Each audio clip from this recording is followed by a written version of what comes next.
Ayan na guys. Ito na. Tapos na ako maglaba guys. Mag-aalaw na ako guys. I-unload na lang tayo guys. Ayan o.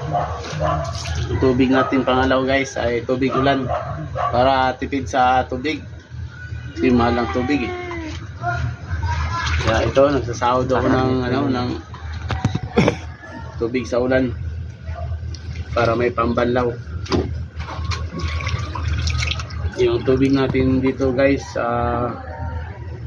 75 per cubic.